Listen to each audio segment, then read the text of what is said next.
Okay guys, so this is a little video for deep cycle lead acid battery maintenance. This is your typical car type battery, deep cycle golf cart battery that needs to be maintained by adding distilled water to it as needed. So a general rule for most people is once a month.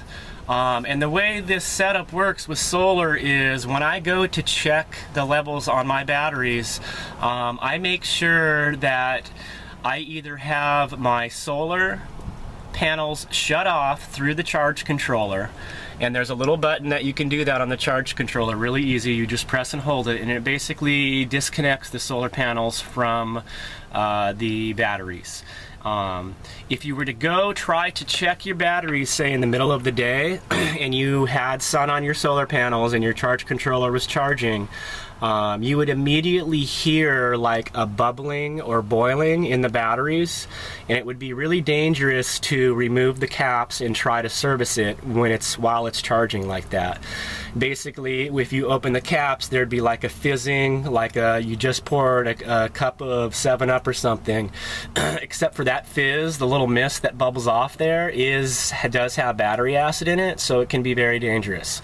So you really want to make sure that you are not charging. Either I double up and I turn off my charge controller and also park in the shade.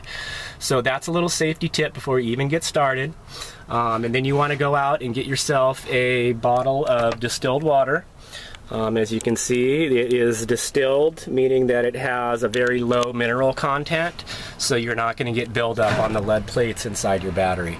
So I'm going to go ahead and show you how I remove the caps on my batteries and top off the water levels. Okay guys, so this is my battery box here. This is where I normally have my storage container and my coats hanging down in front. I have to remove all those, pull out the cover that's over the batteries. It's a little bit of a chore, but it's only once a month. So what I want to do basically is come in here, and my batteries have like a 3-in-1 cap where you can take and loosen this here. This is going to be challenging with one hand, guys.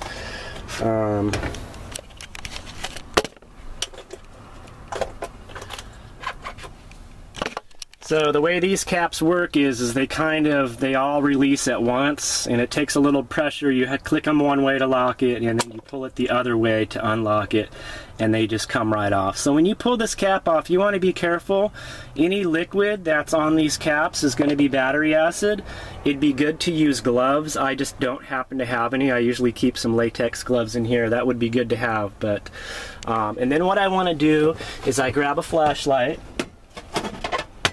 because you really want to see the levels where they are exactly, okay? And this is where it can get a little tricky for a lot of people, because it's really hard to kind of show on video. I've watched a lot of these videos, and my batteries, I can tell right now, are a little low. And the way you tell, if you can get the right angle on here, if you see inside that hole, the red kind of protrudes down inside the battery, that red plastic. And it's basically, you want the water touching the end of that plastic. You don't want to fill it up into the hole, but right to where the water is touching the bottom of that plastic there. So that's what I'm going to do. I'm going to go ahead and put a little water in all 3 holes on each battery, and they'll be topped off and good for another month. Okay guys, I like to pour my distilled water into a little cup. I don't like to take the whole jug and work with the whole jug down here. So that's how I'm gonna manage that. I do need a little bit of light, so I'm gonna go ahead and put my headlight on. Okay guys, so I got my headlight on here. This really come in handy for doing a task where you need light and you need both of your hands.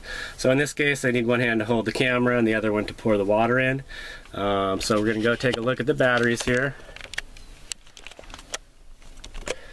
And I screwed up with the camera and actually did this already, but I didn't have it recording, so I'm just going to kind of simulate the first one. As you can see, they are, see if we can zoom in there, they are filled up to the bottom of the red there. You can see them bubbling a little bit. Okay, so I just took my cup right here and just poured the water in, and I'll actually show you me doing the second one here and be sure I actually record it.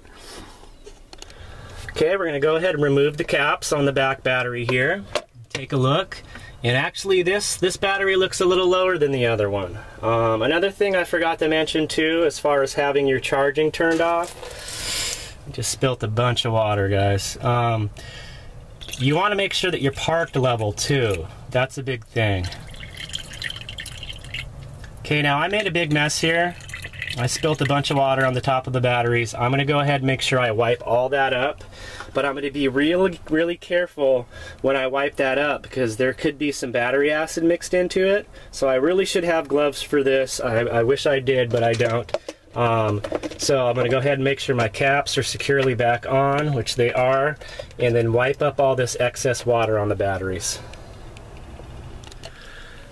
Alright guys, so the battery maintenance is done, and that was actually really challenging to do, holding the camera at the same time. So next time I do that, next month, I'm going to set the camera up on a tripod and hopefully get a better video of this. But I'm still going to go ahead and post this. Like I said, I apologize if the footage isn't very good. It was just very challenging to see in kind of the dark space and hold the camera and actually pour the water at the same time. But it's actually not that tough of a task if you're not trying to film it. Yeah, I hope that was helpful for anyone. And yeah, that's my simple monthly maintenance on the batteries. Alright guys, peace.